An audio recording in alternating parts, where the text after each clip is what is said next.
So I'll speak a little bit about, what I've written about. First of all, about the book itself. It was not written for the typical Washington crowd. It was actually written for people that aren't involved in policy, that, like most Americans, don't really understand China. It was written to be a nonpartisan book. It really discusses my journey of discovery in the last. It really summarizes the last 5 or 6 years of what I learned working in government on U.S.-China competition. And so, and it's also not meant to be comprehensive in any way. It touches on the elements of U.S.-China competition, but there's so much more breadth to the subject and depth in individual subjects that can be covered in any one book, or even be attempted to be covered, because that would be quite big and boring. So the idea was to create something that was accessible to people, was interesting for people to read, because I wanted people to read it. The other thing that I can say about the book is I didn't put any footnotes in it, and that was by design. I purposely kept footnotes out because there's 2 reasons, really. One, because the book is not comprehensive in any sense, and 2, because a lot of the discussions that I had with companies and businessmen were off the record, and so a lot of names were changed in the book with regard to specific instances that I talk about, but also just the idea was to prevent them from having any repercussions with regard to their companies or their businesses or their professional lives. So it's not an academic book. You're not going to go in it and it is meant to be a story, and it's really meant to encourage people to explore the U.S.-China relationship in whatever area that they are interested in, and to dig deeper and to hopefully comprehensively bring to the surface, things that are hidden. Stealth war, the word stealth, is meant to imply that there is an element to our relationship that is essentially non-transparent, and it is by design. The Chinese Communist Party is the most secretive organization on the planet, and not just secretive in an organizational sense, secretive in a technological sense. They have a technological sophistication that, quite frankly, no prior totalitarian regime has been able to accomplish, mostly because of our assistance. So that's the book. The book itself really comprehensively talks about the competition as it was revealed to me as I became more aware of the true nature of the Chinese Communist Party. And so there was 2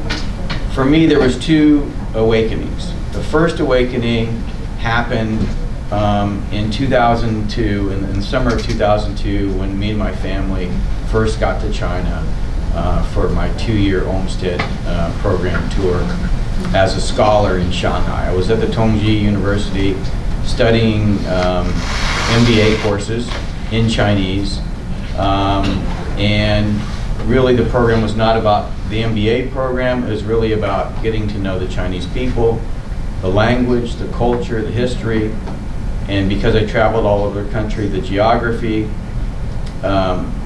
and deliberately on my behalf, because I was a military officer, I stayed away from anything with regard to the government or the party, and because I felt that was the best way to prevent any idea that I was there to do anything else than just learn about the Chinese people.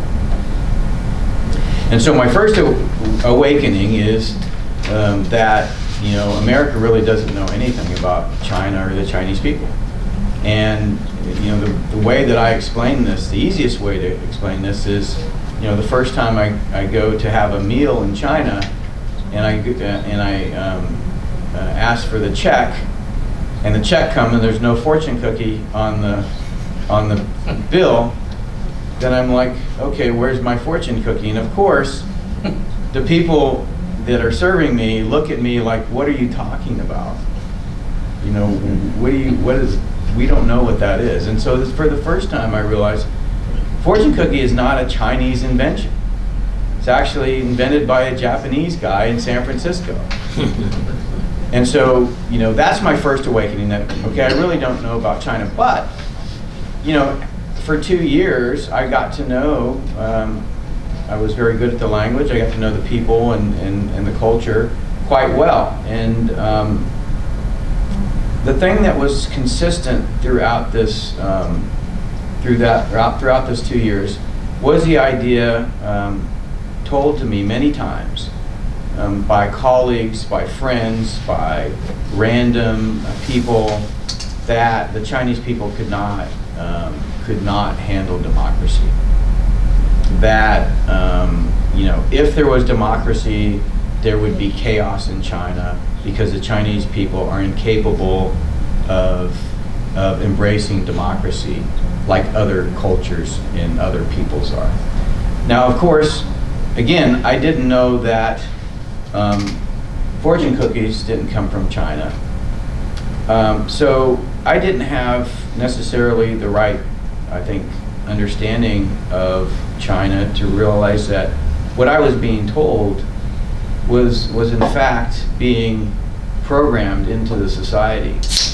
And so my second awakening really began in 2014 when I got to the Pentagon, and for the first time I was told I'm responsible for understanding the intentions of the Chinese government and understanding their strategy with regard to the United States, and understanding, because of the way the government functions, understanding the party. And so my second awakening occurs then, and it takes about a year of reading documents like the Chinese Communist Party Constitution, the People's Republic of China Constitution, document number 9, unrestricted warfare, the Tiananmen Papers, you know, the writings of Xi Jinping. All of these documents, that as I began to go through them, and as I began to engage with my team, who were all had all spent time in China, all spoke Chinese, were all experts in more of the government in the party than I was. You know, it was an awakening to realize that there's an entire facade over the top of the Chinese people that has really been embedded in the system since the end of, or since the Tiananmen massacre. And that's really, I think the best set of documents on that is the Tiananmen Papers, to kind of explain what the Chinese Communist Party learned out of that event, and then began to put in place in society. And so when that second awakening happened, it is almost like taking the red pill in the movie The Matrix. You wake up one day and you realize the world is not painted in the way that you think it's painted. It's actually painted in a different way, and you need to begin to look at it that way. And when you take that red pill and you see that the world's just a little bit slightly different than what you expected, and you start to explore each of those differences, then you realize that we are in a lot of ways intertwined with a regime that is completely counter to who we are as a people, and completely counter to the interests of the Chinese people. And so the idea that Chinese people can't handle democracy, when you look at its face, and you turn, and I just returned about a month ago from Taiwan, where I was leading a team monitoring the election. You have a very vibrant democracy, 70 miles off the coast of China, with a predominance of Chinese that completely embraces the concepts of democracy, and in reality has one of the most vibrant, if not the most vibrant democracies in Asia. And so,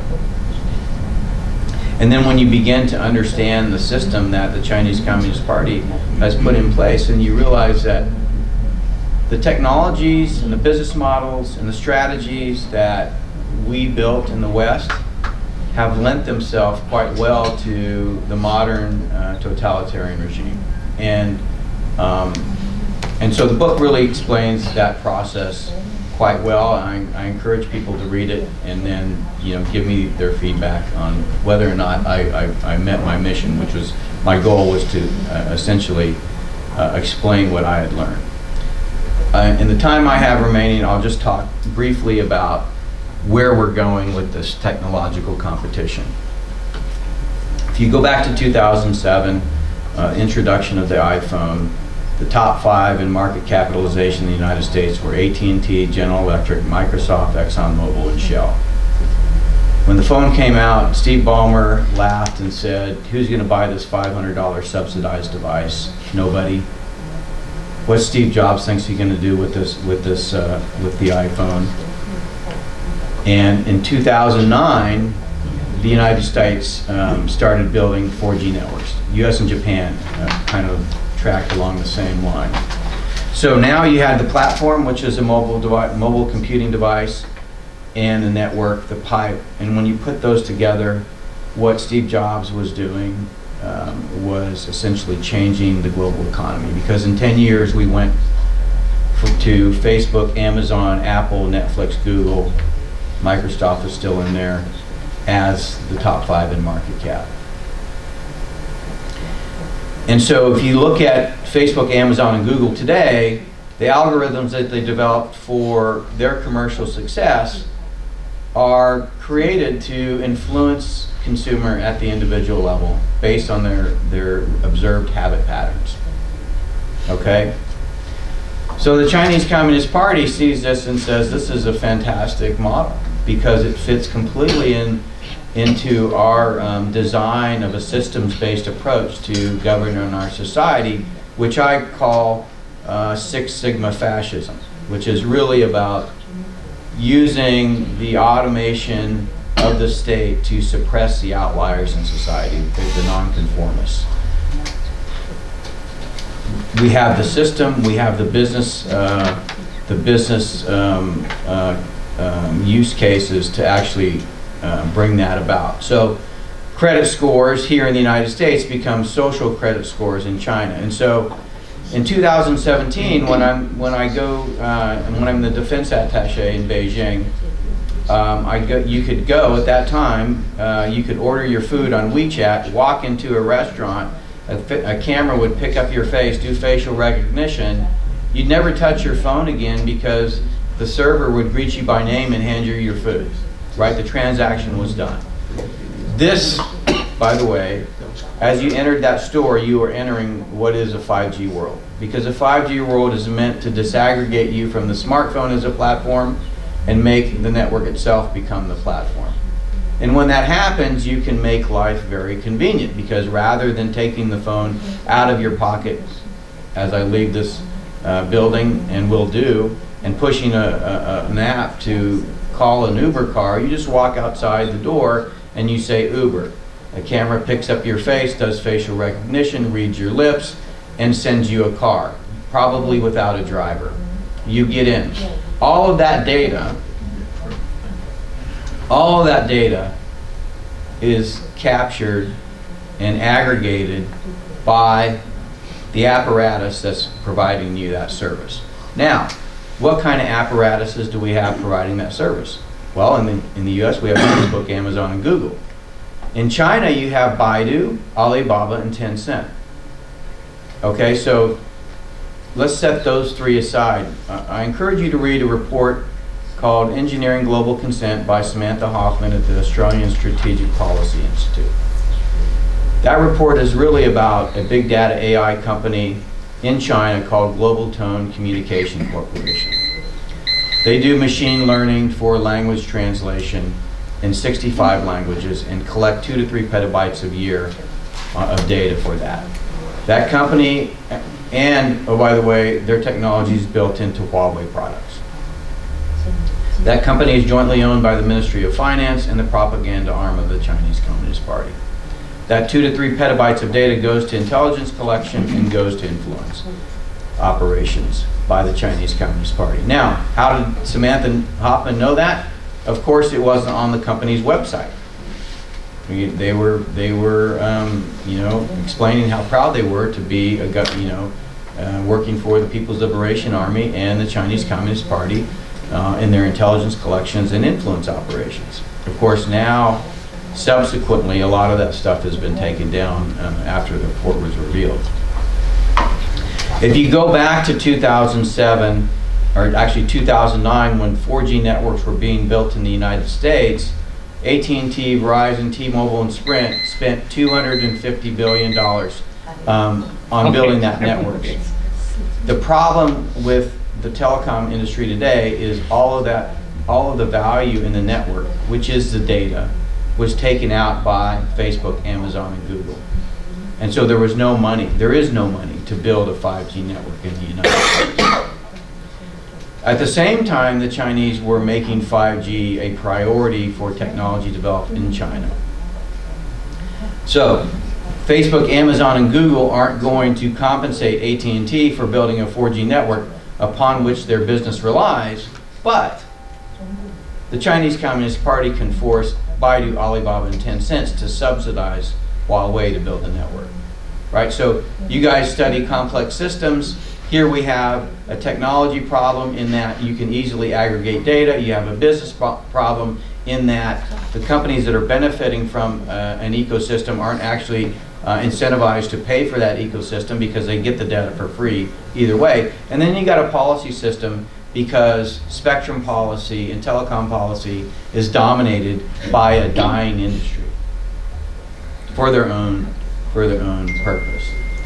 And then over in China, you have essentially the same problems, except over the top, you have the Chinese Communist Party that can see those problems, disaggregate them, and in the technology solution say, we like data. In fact, we like it so much in the data model that Kai-Fu Lee says we are going to become the Saudi Arabia of data in the 21st century. Because they understand that data drives artificial intelligence and machine learning. It is the fuel for the future. So that becomes, on a technology basis, they fully adopt the open data model because it allows them to be dominant, because there is no privacy rules in China. In a business model, they can just say, we're going to subsidize Huawei because we don't actually care about the cost of the network.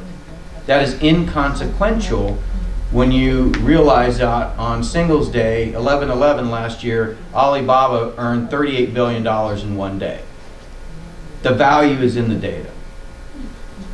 And on a policy level, the Chinese Communist Party can do things like say, okay, 5G really is better built on one network, and so the telecom industry in China is going to all share the same network that we're going to build for the purpose of building a giant 5G pipe.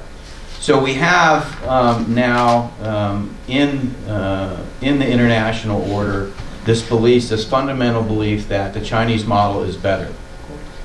And in a lot of ways it is, because it allows them to deal with the technology problem, the business problem, and the policy problem of the West in a way that the West is not capable of dealing with today. And so that allows for, will allow for, in the next 10 years, for Baidu, Alibaba, and Tencent to be the dominant technology companies in the world, controlling data and dominating artificial intelligence. Now, why do you know this to be true?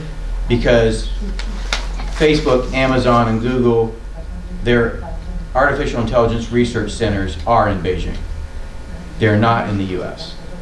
And they are there because they have access to data. But if you look at the industry overall, it begins with a merging, a consolidation, and then a domination. Whether it's solar cells or whether it's any of the other industries that China has come to dominate, steel, rail cars, this is what happens. You get a merger, you get a consolidation, and then you got an overtaking.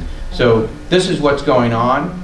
The challenge that we face today is that artificial intelligence bots, social media networks, and big data analysis led to the march on Trump Tower 4 days after the election in 2016.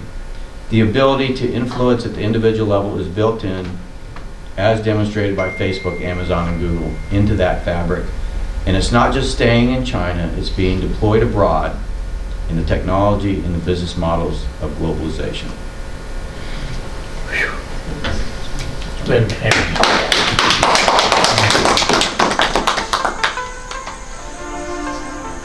Question?